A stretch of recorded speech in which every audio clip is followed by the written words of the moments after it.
yung mga salita kasi hindi rin na maintindihan yung malalim na Tagalog. Ayan ho ang kaya pagpaumanhin ho ninyo, if I cannot talk, I cannot be articulate in the native tongue ko, I'd rather mix it up with English and Tagalog. Pero kung nakasabot mo Binisaya, okay malangkod sa ako. Aklan Governor Florencio Miraflores and the other local government officials of Aklan, and of course the Interior and Local Government Secretary Eduardo Anyo. He was also a chief of staff before he joined my government. The recipients of the government's land reform distribution program, mga my brothers and sisters, Filipinos, magandang gabi po sa inyong lahat. You know, I have a prepared speech. I had about a 10-minute, something like 7 to 8 minute riding on a boat. Tapos medyo tingin ko itong 3-page hanggang 1 minuto and plus lang ito pagkatapos mag-uwi na ako. So hindi naman masyado maganda pakinggan. This is of course a run-of-the-mill speech prepared by one of the, I don't know who prepared this, but baka basahin na lang natin to do justice to the work of a human being. Probably working at night. Kanina I slept at around 8 o'clock in the morning because I had to sign so many documents as I am leaving for Singapore and Papua New Guinea. It will take me 3 days. So yung lahat na pinirmahan ko na lang para wala na akong problema, burden to be thinking of everything else and nothing else. Let me just rumble on to a few payagan na lang ninyo ako magsalita ng Tagalog. But there are a few things which I'd like to convey to you. You know, the world is getting very, very small.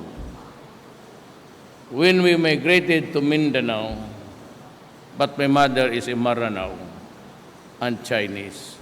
My grandfather is Chinese, my mother is a Maranao. But my father was a Cebuano from Danao City. At that time, I'd limit myself to my personal paradigm. Davao was really a huge place. It was vast, malawak talaga. It runs along this slope of Mount Apo. And maybe that is why the soil is fertile. And I believe that Mindanao really, well, of course we need fertilizers. By and large, ang agrikultura ng Mindanao talagang maganda. Well, anyway, it can feed the whole Philippines, were it not for the troubles there. We have 2 revolutions. One is motivated by territorial po. And that is the Murad and Miswari. And they choose to travel on the path of peace. The other revolutionary front is the Communist Party of the Philippines. Then I have a front there fighting government. Ito yung mga abusayap. And the extremists, and that would include the Abu Sayyaf in Nolo. Kaya magulo ang buhay ngayon. Noon malaki ang mundo kasi maliit pa ang kukunti lang pala ang tao. Ngayon, masikip na ang mundo. And as a matter of fact, kayong mga komunista, you're using it as an excuse to create trouble for this country. Kaya inuunahan ko na kayo because you think that land reform could only be possible under a communist regime. Yan ang paano niya sa mga tao. So you fight government. But until now, 52 years after they started it, 52 years after listening to season, when I was student and I was imbued with all of the ideal things that are good for the Filipino people. Ilang namatay na and still yung land reform. You cannot confiscate just by ito yung sabi nila na okupasyon, the occupy just like in Sagay. Kayo yung nag-umpisa ng patayan doon. You convince the people, especially the poor farmers na parang the beast of burden dyan sa ano. They have been as tenants as far as 400 years ago when the Spaniards came. Hanggang ngayon, generation after generation, sila tenant pa rin. And you know, with the recent killing, and of course, it's about land. And I realize, I've been telling everybody, that we cannot attain or reach peace by killing all Filipinos who oppose the democratic ideals. Kasi marami yung medyo desperado. Years after years, mamatay yung amo sa anak. So it's a kind of a very convoluted thing na after 400 years and until now, walang lupa yung mga tao. I've been around the country many times and I've been distributing land in, I think it was in, where was it, Secretary? Cagayan de Oro, how many titles did I have? 5,800 hectares. I gave titles to 5,508. Kasi hindi tayo manalo dito. Of course, the communists would never conquer us. They cannot overwhelm this government. But certainly, it will not stop trouble. And for as long as people, wala kayong isang imatawag na inyo, talagang gugulo ng gugulo ang Pilipinas.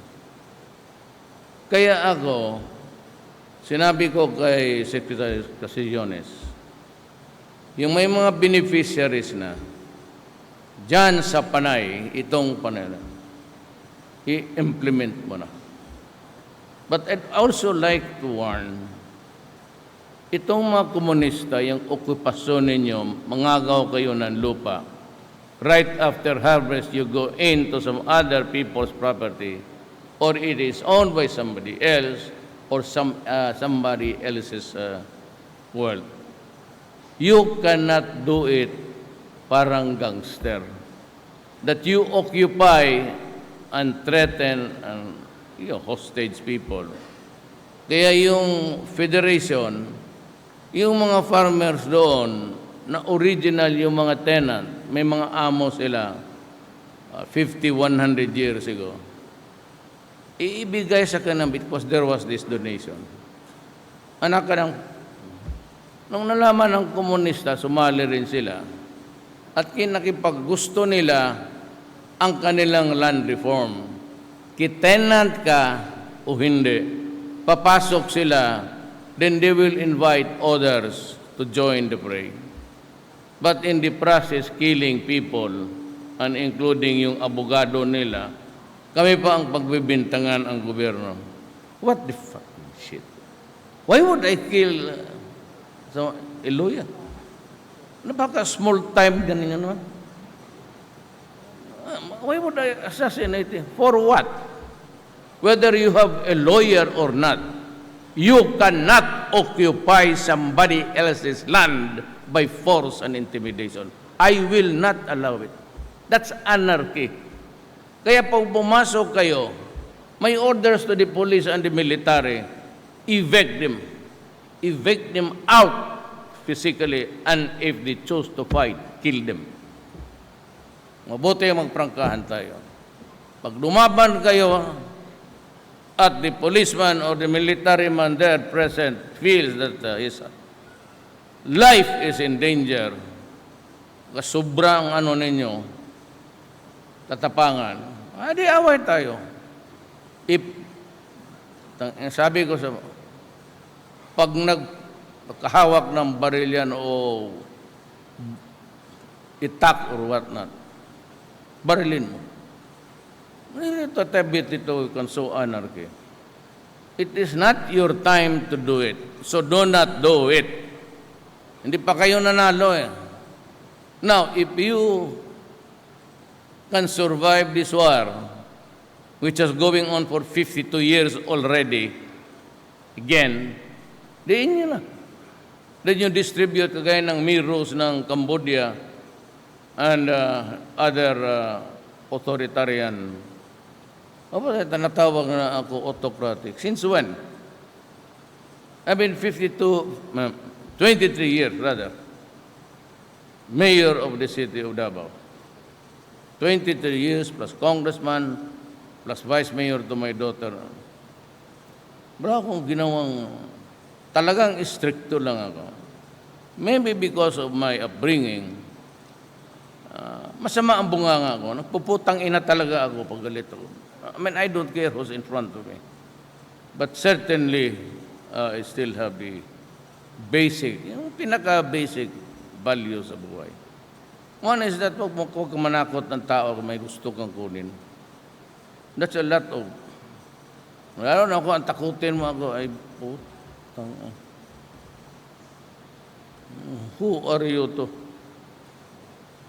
So that, huwag kayong mag-agaw-agaw lang. Just wait. Sabi ko kay Secretary Casesiones, expand the land reform area. Or do not force me to declare the whole of Panay a land reform area. Yan tatamaan dyan yung Quezon because yun ang fertile ground ng komunista. Na they have been there in the land for so long and it is owned by generation after generation. At ang lahat ng mga tao dyan banda, forever tenants with no improvement. Ngayon sabi ko, kaya ako napilitan na to just regard the speech in the meantime because sa karami nating bilyon na tao sa mundo, you are lucky na nagkaroon kayo ng lupa. At yung lupa na yan binigay ko sa inyo, kasali yan sa pag-angat ng presyo. It's very hard now to acquire a land dito and it could be million if you want to build something. Yang lupa ninyo, hindi ninyo mapagbilian. But siguro, pag wala na kayo sa mundo, ang sinabi ko during the cabinet meeting, we were discussing about it. And I told them, kung ipagbili ng mga anak ninyo, apo ninyo, milyon na yan. Ang sinabi ko sa cabinet, at least kayo, in your lifetime maybe, or yung mga anak ninyo, apo, makatikim ng pera na malaki. Yun ang konsuelo ko doon. In the meantime, till the land, make it productive. And when the prohibition period is over, maybe your children can sell it. And it would be million. So, may mga ate dito na yayaman balang araw. If I were you, wala naman akong ibang maibigay na sa inyo. Stick with the land. Make it self-productive. And someday, you can expect maybe sell it. At least yung mga anak niyo, apo ninyo, milyonaryo. Huwag ninyong bitawan yan sa karaming tao sa mundo. Toong makakuha ka lang ng piece of real estate, lupa. Sa karami natin, 1,010,000. Tapos kayo dito nakakuha ng inyong lupa na inyo na maibigay na ninyo doon sa mga apo ninyo. At baka, balang araw, if they so decide, then it's up to them. But at least, sabihin ko sa inyo, makakatim ng malaking pera yung mga. But not do it now because I will not also allow it. The reason why is we have not seen it and I am not really interested. Pag dito sakay ako ng lancha, then I take off. I'm not interested in.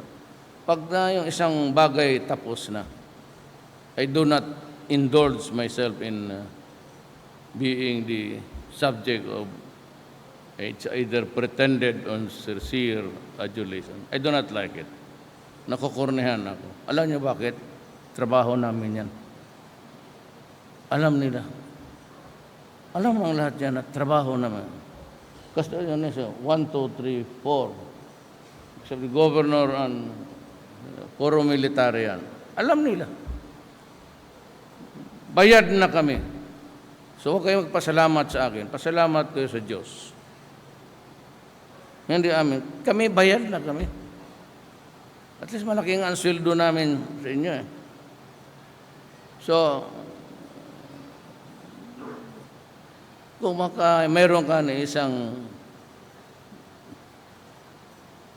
ganta na lupa, mahirap na kunin yan. Kung mayroon ka, iyo yan. Sa karami natin sa mundo, mayroon kang a place to live, a place under the sun. Ika nga. So yan lang, that is my only task. I promised you simple things. I said, I promise you graft and corruption. I'm doing it. Wala akong binigay na, baka hindi rin kayo nakinig. Then I said, yang droga, putang ina ninyo, umalis kayo dyan. Kasi yung Boracay na yan, sa taas ng Boracay yung sa beach. Kasi isang puso, maraming droga dyan. Aabutan ko talaga kayo. Nilinis ko yung beach. Putang ina ninyo, lilinisin ko talaga kayo. Aabutan ko kayo.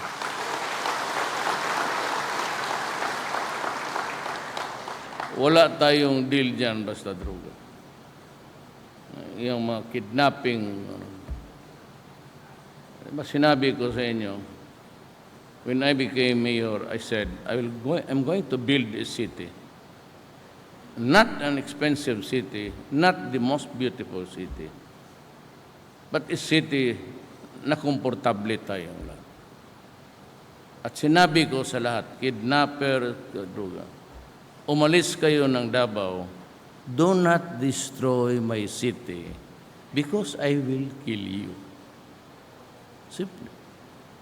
Do not destroy the youth, mga anak namin babae pati lalaki, kasi talagang papatayin kita.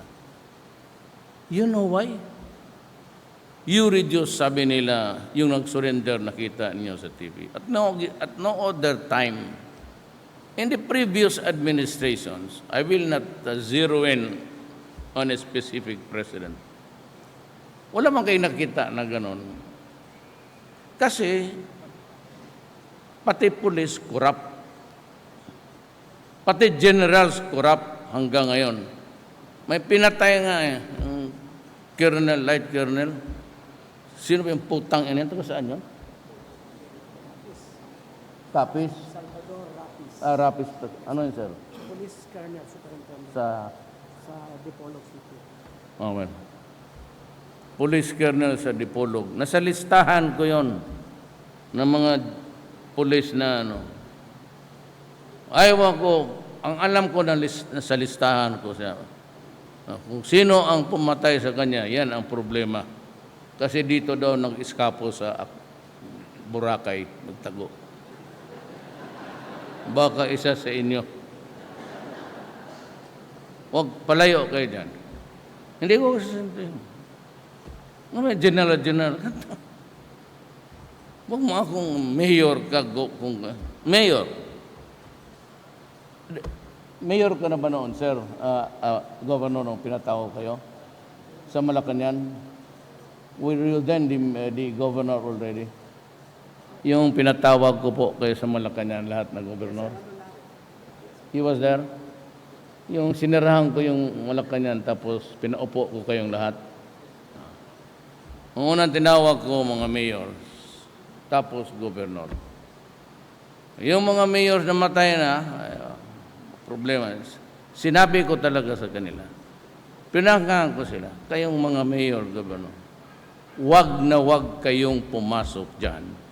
Do not use government office, yung titulo mo, as a platform for the operation of the crime of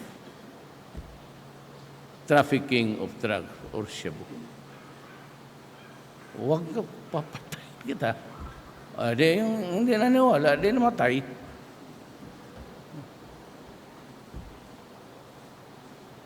Huwag mo akong, not at least, do not do it during my watch. Huwag sa panahon na ako ang presidente. Laylo lang kayo, total tatlong taon lang naman, at kung gusto niyo bumalik, di sige. Pag gusto ng sino mga presidente, itong si Garbo, I don't know where he is, that idiot. You know, Garbo was the police aide, senior aide of Rojas. Alam ko si Rojas. Vote for Rojas. Ay Ilonggo. Iboto ninyo. Walang problema yan. Pero yung Garbo na yan, naghawak ng droga sa Visayas, yun ang pulis. Makita mo palagi sa top kami ni Rojas. Ayan si Loot, ilang beses na naambos. Ayawan ko kung sino. Hindi mamatay-matay ang gago. Armored kasi yung... doon, yung tinatawag yung lahat sila, sinabi ko man, sinabi ko talaga, putang ina mo, Loot. Huwag ba akong do not go into a make-believe world na general ka, basta na lang magawa mo gusto mo, putang ina, papatayin kita. Yun naman sa Iloilo,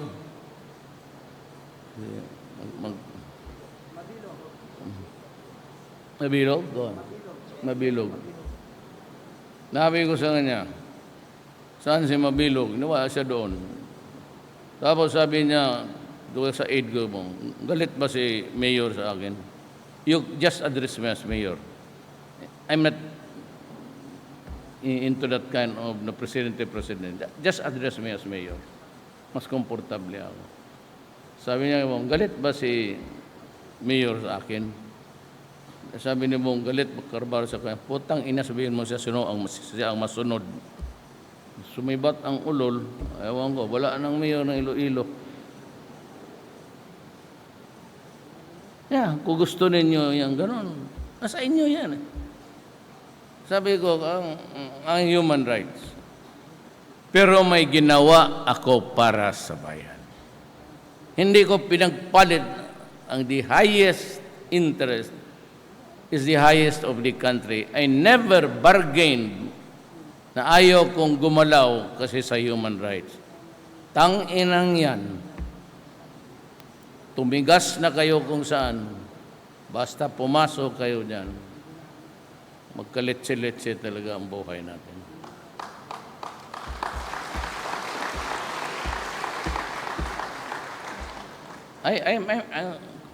Ginagawa ko ang gawa ko.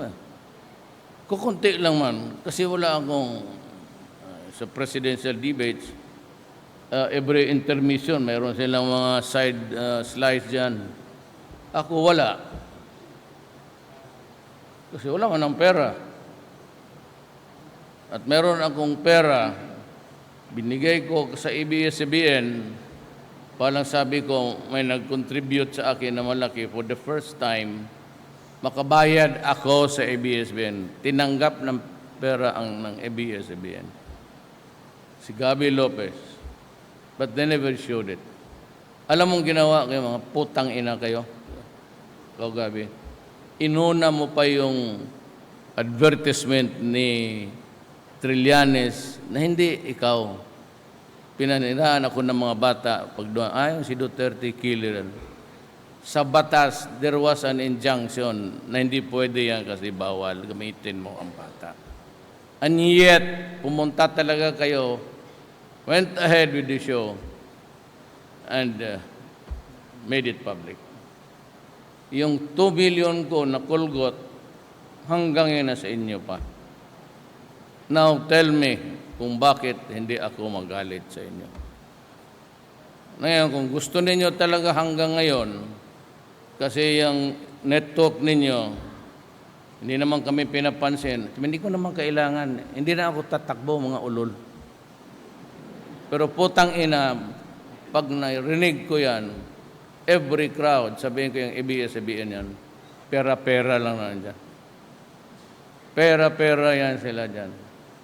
At kalakas ng loob ng mga putang inang muka, ako, marami kami, Chis Escudero, sila tanggap ng tanggap, putang ina mo, niloko ninyo kami. Marami kami, hindi lang ako. Kaya hindi ko kayo palusutin.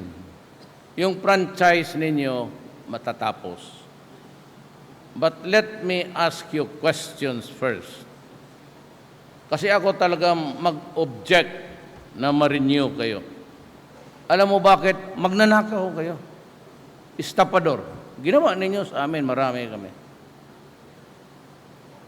Kaya before you answer yung mga commentators ninyo, kindly review the record sa network. Mukha kayong pera lahat. Mga potang ina ninyo. Totoo. Ganon. Marami kayong sabihin sa akin ng bilyon-bilyon. Inyo na yan. Bilyon. Saan magnakaw ng bilyon? Ang budget ng Davao, 1 billion. Ibig mong sabihin, nakawin ko lahat yung 1 million. Gago. Di ako ganon. Totoo lang. Alam mo bakit? Kaya lakas loob kong bumira ng tao. Kaya kong pasirahan yung Boracay. Pag sige kayo langoy-langoy dyan, tapos may nagdapo dito, yung igit ng mga hotel doon. Kasi doon lumalabas yung dumi nila. Tapos contaminated, makainom ka. Kaya kami mga foreigner, sama daw ang tubig. Paano? You are swimming in a shit. Why should you be surprised? Kanilisan ko lang. Sabi nila, si Duterte kaya Kaya yan. Kasi speculative na. Si Duterte, ibigay niya sa mga kaibigang mayaman. Wala akong mayaman na kaibigan na gano'n ang negosyo. Totoo lang. Wala akong tinanggap. Ayaw ko lang sabihin uli kasi naghingi siya ng personal. At tumulong siya sa gobyerno noong nagkaroon ng krisis na pinapabalik-balik ko yung mga Pilipino na nandoon. So I went to them and asked them to do me a favor. Wala akong pera, tulungan natin itong mga Pilipino. Kaya parang kinalimutan ko. Kung hindi ko tinanggap niya, to the very day before the election, doon sila mag-asawa sa airport sa Davao. Tinatawag nila si Bong. Salamat na lang. Kaya ako pre-willing. Wala akong utang na loob. Sino lang ang nagsuporta sa akin? Abet Antonio, Governor. Amy Marcos, tapos Subiri, and Amante of Agosan, yung babae. Yan lang tulong sa. Niwala akong isang barangay captain sa Metro Manila. Kaya wala akong utang na, walang politiko doon magpalo-up na i-appoint mo si para chief of police. Gusto mo, may problema ka sa pulis, punta ka kay Anyo. Problema kaya sa mining mo, hindi ko mag-usap kayo ni Simato. May reklamo ka sa lupa mo, andyan si military mo yan noon. So, gano'n yan. Ang gusto ko dyan, kasi kung binigay ko yan sa bureaucracy, sa national, matatapos ka yung Boracay. 6 months. Hanggang yun, wala pa. Ang pera ko, nawala na. Gano'n yan.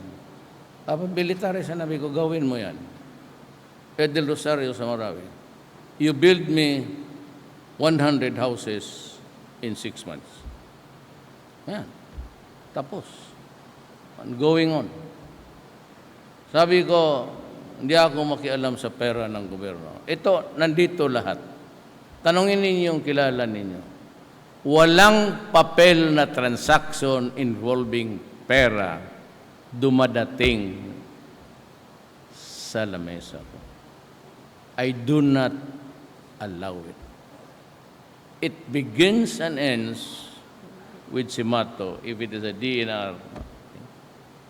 Pagka local government, kung ano nilang bilhin nila, kung anong transaction, make it right, public bidding that is not rigged, at tapusin mo. Isang, kaya makikagpusta ka sa akin hanggang at the end of my term, wala ka talagang masabi. Kasi hindi ako nagpipirma ng mga transaction. Ayaw. Kaya pag sinabi ko, putang ina, bullshit ka, wala akong utang na loob sa iyo. Diretsahan. Yan ang lamang ko. Yan ang lamang ko kasi I've been doing that. Hindi naman ako nagyayabang. When we migrated to Davao, we were just lucky. My father was governor of one province of Davao only when he was alive. Nung namatay ang tatay ko, pinaghati-hati nila sa mga leader. Oriental, Davao Oriental went to the Rabat. Davao del Norte went to the Florendos. Mga banana kasi sila. Davao del Sur went to Almendras, ang danding tuwang ko. Davao City, kasi brad niya yung si Lopez, he was retained. Before that, it was only one huge province in Davao. Hindi ko pinupuri ang tatay ko, patay na matagal na. Hindi ako yung mag-criticize, nilakad ko raw yung pag-abogado ng tatay ko. I became a lawyer 25 years after it. Hindi ako yung anak ng opisyal sa PMA si Trillanes na hindi man pala sumasali doon sa mga training na yung talagang iihi ka sa pantalon mo. Kasi he was favored because he was always in the office of his father. He was working for government, also a military man. Siya pala ang nilakad ng tatay niya. My father would never do that, even if I wanted to.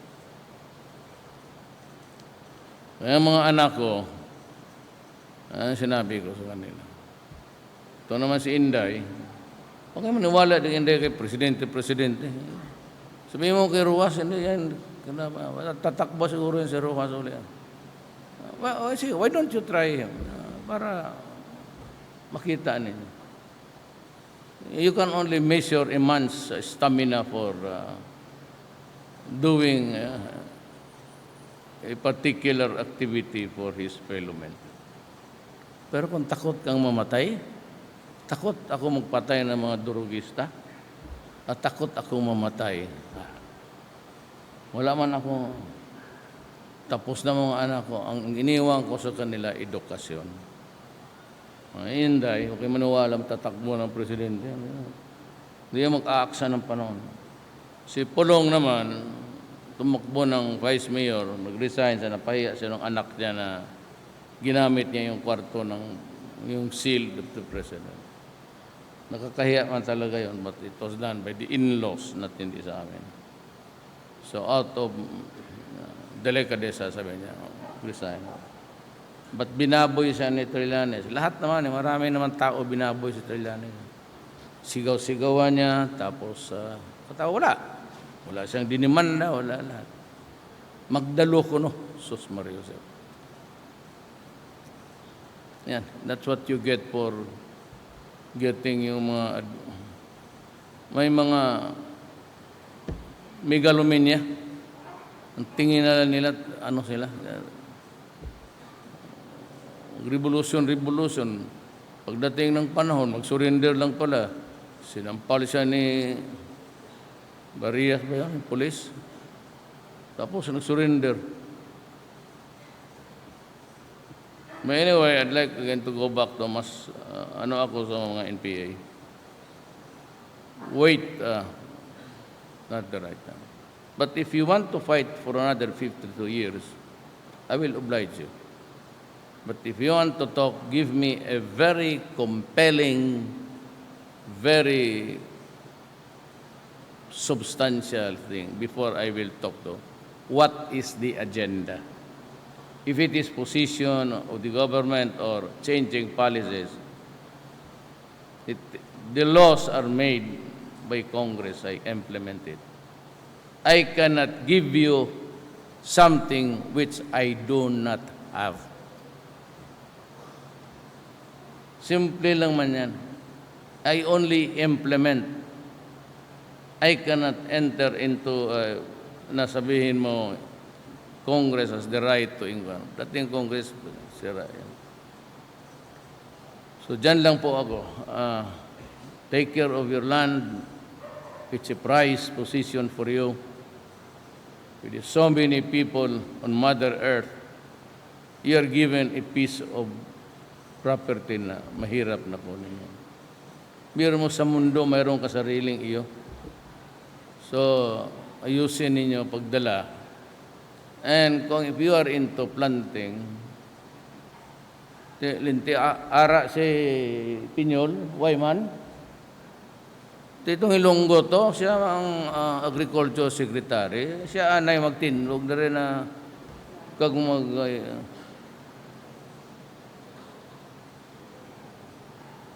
si Pinyol very convincing kung mag-istorya. Damo sang verbs, pati adverbs. Ara mga adjective na. Pero I want him to come here to help the farmers. You will have fertilizer and we will give you the seedlings. And I will, para pakinaban ninyo yung lupa ninyo. Malaki na yan. It's a price, I said, position. And I'd like to remind all, I was not elected by any particular. PDP was a moribund thing. Medyo sumikat lang yan kasi nanalo ako. Pero wala akong I am a worker of government and my job, my task, my function, and my purpose in life in seeking the office by the River Pasig was to serve the Filipino people. Hanggang dyan lang ako. Wala akong, wala para sa mga mayaman. Wala akong sinisilbing mayaman. Nung ka nga hindi ko tinatanggap yung pera nila kasi ayaw kong magkaroon ng utang na loob. But then again, if you will allow me, basahin na lang natin yung speech. Okay sa inyo? Alam ko gutom na kayo kasi wala pa rin kaming kain.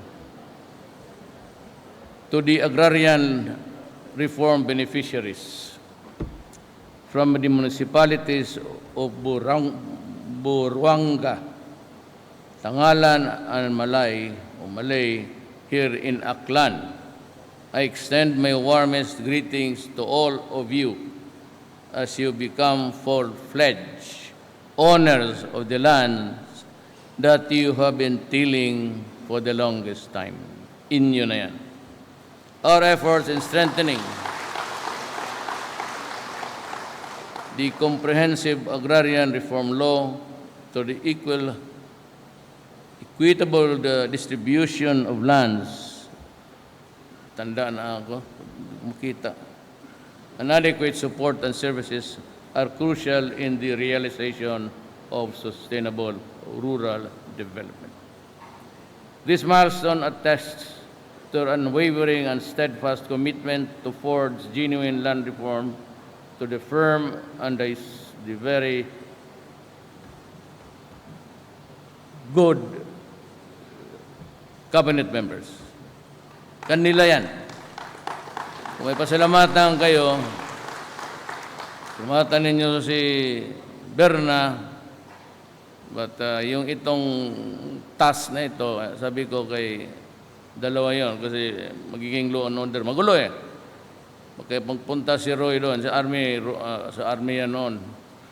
Pero sabi ko magulo, padala ko pati polis. Sabi ko, pasukin ninyo.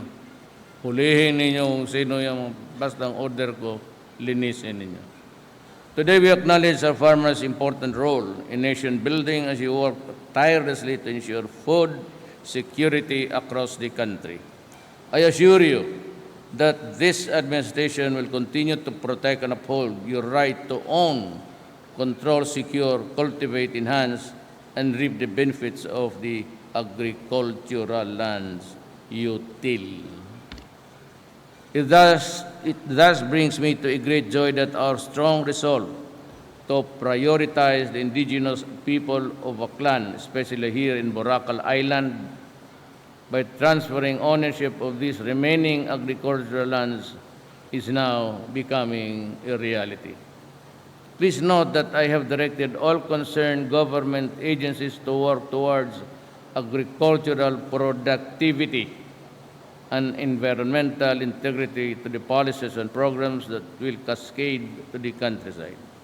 We must ensure that no one will be left behind in our quest for development that is inclusive and sustainable.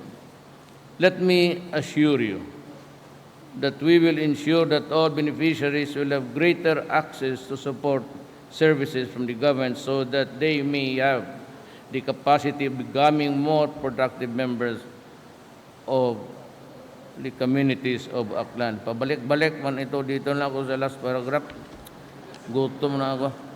Together, let us sustain our collective efforts in fostering social equity, peace, and development so we may improve the quality of life of our people. With your help, I am confident that we can build the foundation of a brighter and more progressive future for our nation. Damo sang salamat sa inyo.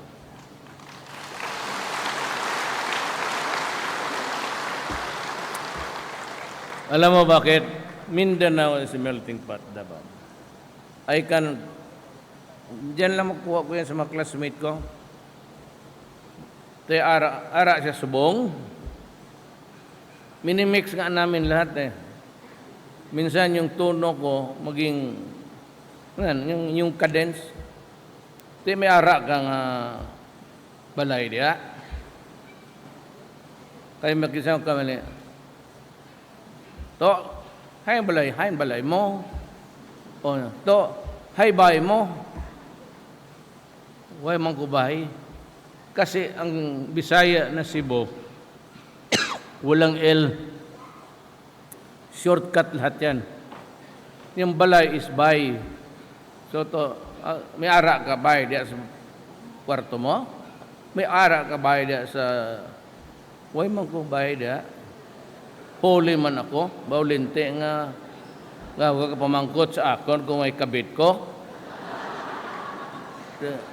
Ara man, pero di sa Boracay. Ara-ara mga boarding houses lang.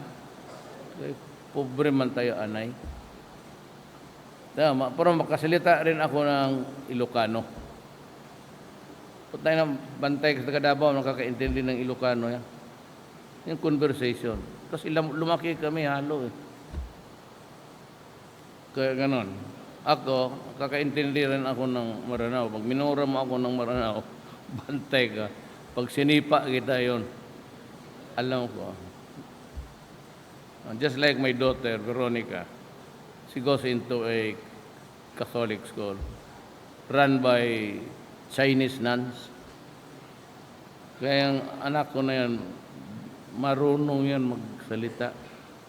Pero kung di mo alam, magsalita ka ng Chinese, Hokkien o Mandarin, makukuha ka niyan.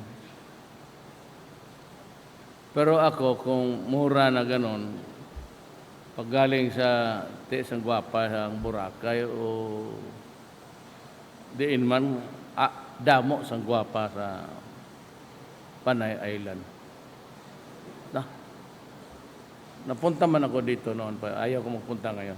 I do not want to be. You know, I have had all the praises and all the applause that I can. Does not mean anything to me now. Sa totoo. Ayaw kong, yung na-mayor ako, kayong punta na Davao, ni minsan muka ko hindi mo nakita na this is my project. Itong kalaban ko, ara man ang muka niya, kanto por kanto. Laban sila ni Inday. Iniwan sila ni Inday ng 378 votes. 1,000. Gani, speaker man siya, Ilonggo pa. Pero, okay man Ilonggo. Wala man kamo kung sino ang gusto ninyo. Gusto ninyo subukan lahat. Kayo. Kayo, basta yung droga kasi product of kaya sinirahan ko yung Bureau of Customs. I am not appointing anybody. I am not designating anybody. Ano bang alam ng sundalo yung ledger o journal o resibo o trust agreement? Ara na sundalo, magtanaw. Siguro, pangita ng kanang mga picture. Sabi ko, pag nakita ninyo, barilin mo na, tabor mo sa dagat. Way lang mag-amin. Linti ng mga kriminal. You know, we never had a customs historically. Huwag kayong magalit. Alam mo, ang customs noon pati ngayon, magagandang bahay, mga BIR, magagandang lahat, may mga kotse. Sila yan. Magprangkahan lang tayo. Kayo yan dyan eh. Because all of you are contaminated with corruption. The only way na malaman ko talaga is alasin ko kayong lahat, tapos bago ako mag-imbestiga. Nung na nandiyan kayo, sige nakaw, tapos sige ako mag-investigate. I need proof. And it is hard to get. And in the meantime that I will be investigating, you continue with your practice of corruption. Sabi ko, tawagin mo take over ka nga. Isa rin yun, naging was working in Mindanao, soldier. Sabi ko, diyan ka, dala ka ng sundalo. Patayin mo lahat yung pictures dyan. Kasi pati ikaw, kakainin ka dyan. Sid was good. Paildon was good. Alam mo si Paildon, why would he fuck with drugs? Kung gusto niyang magnegosyo. Maraming negosyo dyan na hindi ka masisira. Alam mo yung Mighty King cigarettes? Siya yung nagsabi sa akin, sir, may malaki dito. Hindi drugs yung sigarilyo. Fake lang ang stamps. You know, sabi ko sa kanya, tirahin mo. And in the process, because, tax cases can be compromised. Alam mo yan. Alam niyo yan. So, how much did we got? 35 billion ang binayad ni Mighty King. Bakit siya bakit ka magsmagol ng na malaman mo pag puputok yan, puputok talaga sa mukha mo yan. Sunog ganyan. Dito ka na lang sa mas mali. Isang traktor, isang container na kaya sabi ko hindi totoo yan kaya. Ang inggitan nila diyan. Pero I sure know the soldier. Hindi ko piling-pili naman sila. Hindi naman. I'd like to talk about social dimensions pero wala na kasi akong panahon. Kaya sabi ng driver ng Lanchak hanggang 9:30 lang daw siya. Magna-9 na so I have to say my goodbye. Sabi niya, sir, di ka paabot ko sa Imon pero good for 30 minutes. Kapauli na asawa ko, sige na tawag cellphone. Ako ada, sige, 30. Ara na ta sa 9. So magbabay na ako sa inyo at maraming salamat po.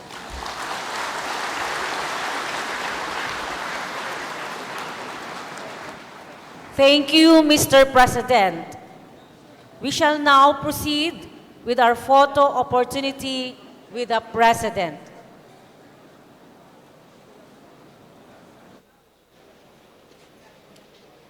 May we call on the Boracay Ati Tribal Organization members, Agrarian Reform beneficiaries, please prepare.